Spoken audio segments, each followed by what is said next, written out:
सत्यवादी राजा हरिश्चंद्र की कहानी। सत्य की चर्चा जब भी कही जाएगी, महाराज हरिश्चंद्र का नाम जरूर लिया जाएगा।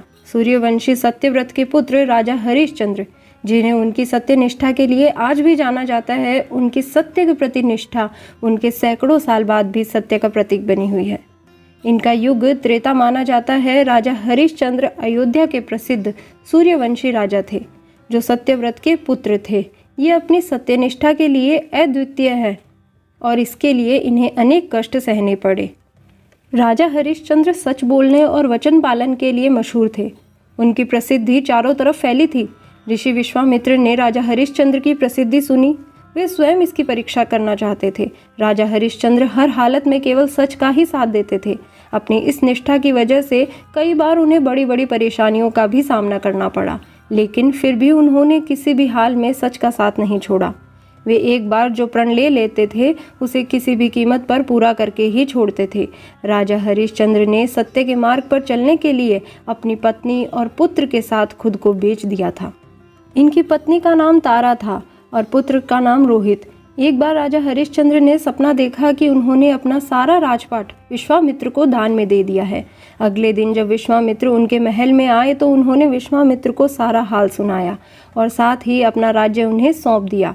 जाते जाते विश्वामित्र ने राजा हरिश्चंद्र से 500 स्वर्ण मुद्राएं दान में मांगी।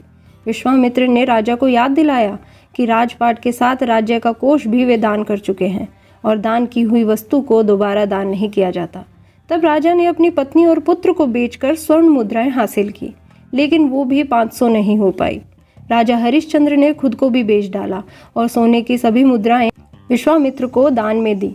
अपनी मर्यादा को निभाया।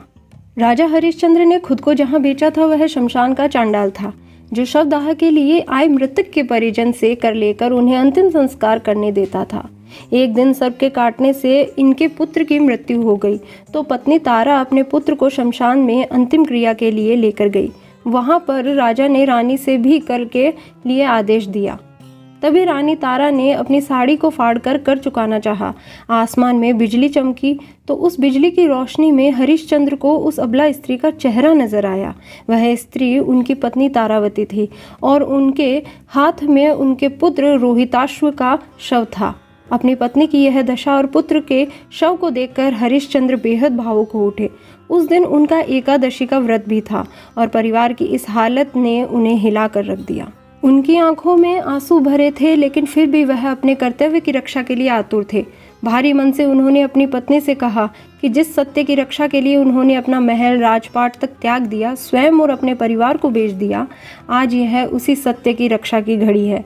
उसी समय आकाशवाणी हुई और स्वयं ईश्वर प्रकट हुए और उन्होंने राजा से कहा, हरिश्चंद्र, तुमने सत्य को जीवन में धारण करने का उच्चतम आदर्श स्थापित किया है। तुम्हारी कर्तव्य निष्ठा महान है। तुम इतिहास में अमर रहोगे। और राजा की ली जाने वाली दान वाली परीक्षा तथा कर्तव्य के प्रति जिम्मेदारी की जीत बताई। हरिश्चंद्र ने ईश्वर से कहा, अगर वाकई मेरी कर्तव्य निष्ठा और सत्य के प्रति समर्पण सही है तो कृपया इस स्त्री के पुत्र को जीवन दान दीजिए। इतने में ही रोहिताश्व जीवित हो उठा। ईश्वर की अनुमति से विश्वामित्र ने भी हरिश्चंद्र का राजपाट उन्हें वापस लौटा दिया। तो दोस्तों, सत्य के राह पर कठिनाइयाँ अवश्य होती है, लेकिन जीत हमेशा सत्य की ही होती है। राधे राधे।